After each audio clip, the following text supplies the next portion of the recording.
ইয়া এতিয়া মই আদৰ্শ মেমক আমাৰ যিমানবিলাক গভৰ্ণমেণ্ট এক্সাম হৈ থাকে তো তাৰ কাৰণে কেনেকুৱা কি প্ৰিপাৰেশ্যনছ হ'ব লাগে তাৰ এটা অভাৰভিউ দিব মেমক মই ৰিকুৱেষ্ট কৰিলোঁ আহিব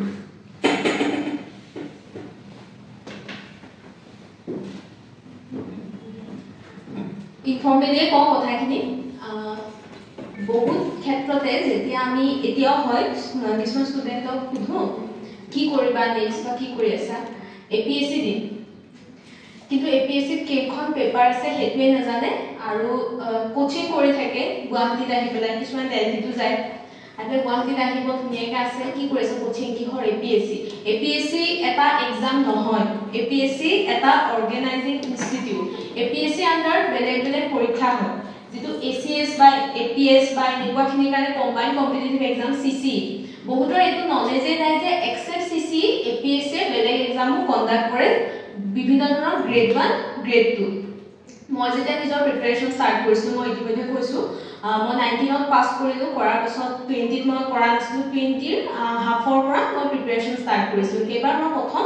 APSC CC দিছিলোঁ APSC CC দিয়াৰ সময়ত সেইবাৰ মোৰ প্ৰিলিমছ ক্লিয়াৰ হ'ল মেইনছ নহ'লে গতিকে ভালকে যাব নোৱাৰিলোঁ আৰু সেইখিনি সময়তে APSC RA আৰু ইনস্পেক্টৰ অফ ষ্টেটিষ্টিক্স আৰু APO এতিয়া বৰ্তমান ডেভেলপমেণ্ট অফিচাৰ বুলি কোৱা হয় এছিষ্টেণ্ট ডেভেলপমেণ্ট অফিচাৰ তেতিয়া এছিষ্টেণ্ট প্লেনিং অফিচাৰ আছিলে সমান্তৰালভাৱে সেইখিনিৰো ফৰ্ম ফিল আপ হৈ গৈছিল আৰু যোৱা বছৰ যিটো CDPO সেইটোৰ ফৰ্ম ফিল আপ তাৰ আগত হৈছিল সেইটো অৱশ্যে মই দিয়া নাছিলোঁ এতিয়াতো এৱাৰনেছটো বহুতখিনি আহিছে তেতিয়াতো আৰু নাছিলে মই যেতিয়া ক্লাছ কৰি আছিলোঁ সেই সময়ত CDPOৰ মই অপশ্যনেল ক্লাছটো অপশ্যনেল কোনোবা আছিলে নে ইকনমিক্সৰ নাই ন আছিলে ন মই ক্লাছত বহুতবাৰ কৈ আছিলোঁ এটা কথা তেতিয়াতে মেইনছৰ পৰীক্ষা হ'ব ধৰিছিলে ক্লাছত ষ্টুডেণ্ট নাহে একদম এটেণ্ড নকৰে দুদিনমানতো ক্লাছত 3জন 4জন ষ্টুডেণ্ট সুধিলে কয় যে মেইনছ আছে সেইকাৰণে বহুতে অহা নাই মই ক্লিয়াৰলি বহুতবাৰ এইটো কথা কৈছিলোঁ যে হয় মেইনছ দিয়ক CC দিয়ক তাতে বহুতকেইটা পোষ্ট আছে কিন্তু কেতিয়াবা ন অলপমান স্মাৰ্টলি প্লে কৰিব লাগে স্মাৰ্টলি প্লে এইকাৰণে কৈছোঁ যেতিয়া আমাৰ ডিপাৰ্টমেণ্টেল এক্সাম থাকে মই তেতিয়া কৈছোঁ যে APSC CCৰো এনেকুৱা বহুতকেইটা পোষ্ট আছে তাতকে CDPOৰ কিন্তু স্কেল বেছি ভাল হয় গতিকে CC ক্লিয়াৰ কৰা মানে একদম টপত থাকিব সেইটো নহয় বাকী ডিপাৰ্টমেণ্টবিলাকতো বহুত ভাল পোষ্ট ওলাই থাকে সেইখিনিৰ বিষয়ে এৱেৰ নহয় সেই কথাটো মই কৈছিলোঁ বহুতক আৰু কিছুমানে সেইমতে ফ'ল' কৰিলে বাৰু আৰু সেই এৱাৰনেছটো নাই কাৰণে বহুতে অকণমান ঠেকা খাই যায় আমাৰ যেতিয়া ডিপাৰ্টমেণ্টেল এক্সাম হয় তাতে অলপ কম্পিটিশ্যনটো এটা পইণ্টত কম হয় কিয় হয় ছাবজেক্ট স্পেচিফিক থাকে সকলোৱে এপ্লাই কৰিব নোৱাৰে CC ক্ষেত্ৰত নৰ্মেল গ্ৰেজুৱেশ্যন হ'লে চবে এপ্লাই কৰিব পাৰে কিন্তু আমাৰ ডিপাৰ্টমেণ্টেল এক্সামবিলাকক যিহেতু ছাবজেক্ট ধৰি দিয়া হয় গতিকে কম্পিটিশ্যনটো অট'মেটিক কমি যায় আৰু প্লাছ ছাবজেক্ট কোনটো যিটোত আমি নিজৰ গ্ৰেজুৱেশ্যন বা মাষ্টাৰ ডিগ্ৰী কমপ্লিট কৰিছোঁ যিটো ছাবজেক্টত আমি 3 বছৰ বা মাষ্টাৰ ডিগ্ৰীলৈকে যদি কৰিছোঁ 5 বছৰ সময় দিছোঁ তেনেকুৱা এটা ছাবজেক্টত বেছিকৈ কোচিং বা এনেকুৱা কৰি এক্সট্ৰা প্ৰিপাৰেশ্যনৰ দৰকাৰটো কিন্তু নহয়গৈ নিজৰ নলেজৰ পৰা পাৰেগে গতিকে মই এতিয়াও কওঁ বহুতক আকৌ কৈছোঁ যে ডিপাৰ্টমেণ্টেল এক্সামবিলাকক আপোনালোকে গুৰুত্ব দিব প্ৰথমে ক'ব বিচাৰিছোঁ ADRE আজিকালি ADRE বছৰ অনুষ্ঠিত কৰি আহিছে অলপ প্ৰভাতীয়ে ক'লে কেনেদৰে প্ৰিপাৰেশ্যন কৰিব লাগে আৰু তেনেকুৱা পৰীক্ষাবিলাকৰ কাৰণে স্পেচিয়েলি ইংলিছ আৰু নিজৰ মেথছটো অলপ বেছটো ভাল ৰাখিব লাগে তেনেকুৱা কৰিলে হৈ যায় আৰু ADRE যিহেতু ৰেগুলাৰলি হৈ আছে তাৰ কাৰণে প্ৰথম পৰ্যায়ত ADRE কাৰণে প্ৰিপেয়াৰ কৰিব পাৰে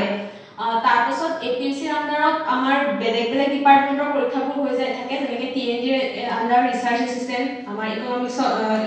আৰু ষ্টেটিষ্টিক্স ডিপাৰ্টমেণ্টৰ পৰা ইনস্পেক্টৰ ষ্টেটিষ্টিক্সৰ পৰীক্ষা হৈ গ'ল আৰু হ'ব আৰু কেইদিনমানৰ পাছত CDPO পৰীক্ষাটো হ'ল আৰু বেলেগ ডিপাৰ্টমেণ্টৰ ওলাই থাকে গতিকে সেইখিনিৰ কাৰণে আপোনালোকে প্ৰিপেৰেশ্যন চলাব পাৰে আৰু সদায় এটা বস্তু মনত ৰাখিব যি পৰীক্ষাই নিদিয়ক কিয়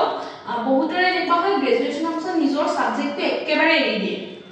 এনেকুৱা হয় যে নাই মই কম্পিটিটিভ এক্সামত যাম মইতো একাডেমিক্সত নাযামেই এইটো ছাবজেক্ট মই পঢ়ি ভালেই নাপাইছিলোঁ একেবাৰে তাৎক্ষণ নাথাকে বহুত বেয়াকৈ ঠেকা খাই যায় সেই বস্তুটো বিকজ ভাইভাগ নিজৰ ছাবজেক্টটোৰ ওপৰত নলেজ কিমান বা সেইটো দখল কিমান সেইটো চাই গতিকে নিজৰ ছাবজেক্টটোত মাষ্টাৰ ডিগ্ৰী নকৰিলেও PhD নকৰিলেও অন্ততঃ সেই ছাবজেক্টৰ ষ্টুডেণ্ট হিচাপে বেছিক নলেজটো থাকিব লাগে যিকোনো পৰীক্ষা এটাৰ কাৰণে প্ৰিপেয়াৰ কৰোঁতে আৰু বাকী যিকোনো পৰীক্ষাটোতে প্ৰথমে ভাবিব লাগে যে মই এই চাকৰিটো কিয় বিচাৰোঁ মই এইটোৱে বিচাৰোঁ বিকজ কম্পিটিটিভ এক্সাম বহুত আছে এজন মানুহে একাডেমিক্সতো যাব বিচাৰে যাব পাৰে এডমিনিষ্ট্ৰেশ্যনতো যাব বিচাৰে বেংকিঙতো পাৰে কোনোবা কোনোবাই যদি বিচাৰিছে নহয় মই MBA কৰিব বিচাৰো সেইটোতো পাৰে প্ৰত্যেকটো চাকৰি নিজৰ নিজৰ এটা টেষ্ট এটা নিজৰ নিজৰ ফেভাৰ আছে মই পাৰ্টিকুলাৰলি এইটো চাকৰিত কিয় যাব বিচাৰিছো প্ৰথম নিজে নিজক কোৱেশ্চন কৰি কনভিন্স কৰি দিব লাগে বিকজ এনেকুৱা বহুত দেখিছো কিছু চাকৰি পাছত বহুত ফ্ৰাষ্ট্ৰেটেড হৈ যায় মই কোৱা নাই অকল এডমিনিষ্ট্ৰেশ্যনত বুলি একাডেমিক্সত গৈ কিন্তু বহুতে ফ্ৰাষ্ট্ৰেটেড হৈ যায় বিকজ ভবাটো আৰু ৰিয়েলিটিটো বহুত বেলেগ হয় গতিকে প্ৰথম নিজক কনভিন্স কৰি নিজে নিজৰ এনসাৰখিনি জানি ল'ব লাগে যে মই এইটো বস্তু কিয় বিচাৰো তেতিয়া কামটো ন কেতিয়াও কাম যেন নালাগে চ্যালেঞ্জ যিটো কোৱা আমি ডেইলি লাইফত চ্যালেঞ্জ মানে ফেচ কৰি থাকিব লাগে এই খেল খেলি থকাৰ নিচিনা লাগে আমাৰো হয় বহুত আমাৰো কিবা কিবি তেবা হৈ থাকে এনেকুৱা সিচুৱেচন তেবা মানে বহুত বেছি ফ্ৰাষ্ট্ৰেটেড হৈ যোৱা যায় এটা মোমেন্টত বাট সেই বস্তুটোৰ পৰা ওলাবলৈ নিজৰ কামটো ভাল পাব লাগিব কামটো তেতিয়াহে ভাল পাব পাৰিব যেতিয়া আপুনি ডিসাইড যে মই এইটো কৰিমেই বুলি আপোনালোকৰ নিজৰ এটা ৰিজন থাকিব সেই চাকৰিটো কৰাৰ ক্ষেত্ৰত কাৰণ চাকৰি বহুত আছে এইটো চাকৰি কিয় লাগে সেইটো আপোনাৰ নিজৰ ভিতৰৰ পাৰিব আৰু ইন্টাৰভিউ গাইডেন্স সম্বন্ধ এটা কোৱেশ্চন যে কোনোবা সুধি আছে এইটো কোৱেশ্চন সুধিলে কি এনসাৰ দিম এইটো কোৱেশ্চন সুধিলে কি এনসাৰ দিম মই সবকে এইটো কৈছো যে এনসাৰটো নিজৰ মনৰ পৰা ওলাব লাগিব বিকজ it's your individuality কোনবা এটা বস্তু তুমি কি ভাবা তোমাৰ ভিউ পইণ্টটো কি হেতুৱে তোমাক বেলেগতকৈ বেলেগ কৰে আৰু এটা অকল ইন্টাৰভিউ বুলি নহয় নিজৰ লাইফৰ ক্ষেত্ৰতো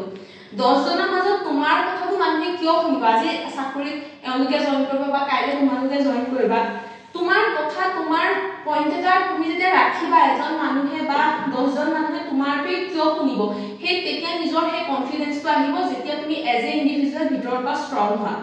গতিকে প্ৰথম অৱস্থাত নিজৰ ভিতৰত সেই কনফিডেন্সটো আনা কিয় কৰিব বিচাৰিছো এইটো বস্তু সেই এনসাৰখিনি নিজক দিয়া তাৰ পিছত ফৰ্মেল প্ৰচিডিউৰ এটা পঢ়াশুনা ষ্টাৰ্ট কৰা সাকসেস থাকিবই আৰু এটা কথা ব্যাকআপ প্ল্যানৰ কথা বহুতে কয় যে হয় প্ৰ্যাকটিক্যালি ব্যাকআপ প্ল্যান থকাটো ভেৰি নেসেসাৰী এটো কোনো বেয়া কথা নহয় বাট সদায় এটো মনত ৰাখিলে ব্যাকআপ প্ল্যানটো মানে ফাৰ্ষ্টৰ পৰা একেবাৰে বহুত বেছি দূৰত হৈ যাব নালাগে মানে মই এইটো কাম কৰি আছো হেতু কৰিব নাই পৰা যে সেকেন্ড বেস্ট অপচনটো একেবাৰে পুৰৰ পশ্চিম হৈ গলে অকমান তেতিয়া লাইফটো খেলিমেলি হৈ যায় আৰু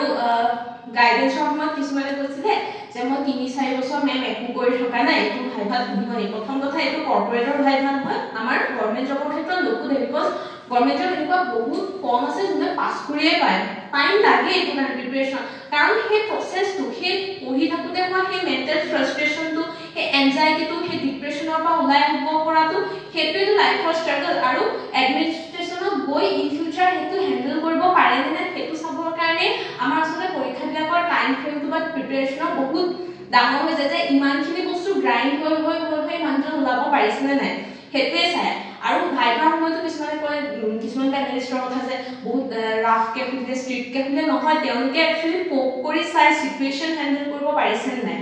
গতিকে সেইবোৰে কথা আৰু এই যেটো কলো বহুতে কৈছে যে একো কৰি থকা নহয় 3 বছৰ প্ৰিপাৰেচনটো লাইফৰ এটা লেসন কিন্তু লাইফত বহুত কথা শিকি যাব পাৰে 3 বছৰ 4 বছৰ 5 বছৰ কোনোবাই যে 10 বছৰ লগাইছে 10 বছৰ একো নকৰাকে থকা নাই হয়তো পইচা নগদাকে আছে কিন্তু লাইফত বহুতখিনি বস্তু কিন্তু শিকি আছে যিখিনি পিছত চাকৰি এটা জয়েন কৰাৰ পিছত বা চাকৰি কৰিব নোৱাৰিলেও বিজনেছ এটা কৰক বা যিকোনো এটা কাম কৰক ফ্ৰীল্যান্সিং কিবা এটা কৰক সহায় হ'ব গতিকে সেইখিনি আছিল তোমালোকেও নিজৰ প্ৰিপাৰেচন ষ্টাৰ্ট কৰা এতিয়াৰ পৰাই কৰি যোৱা সাকসেস অকল পৰীক্ষা ক্ৰেক কৰিয়ে নহয় সাকসেস হোৱাৰ ৱে লাইফত বহুত বেলেগ বেলেগ ধৰণৰ থাকে আৰু সাকসেসফুল হ'বাই অল দ্য বেষ্ট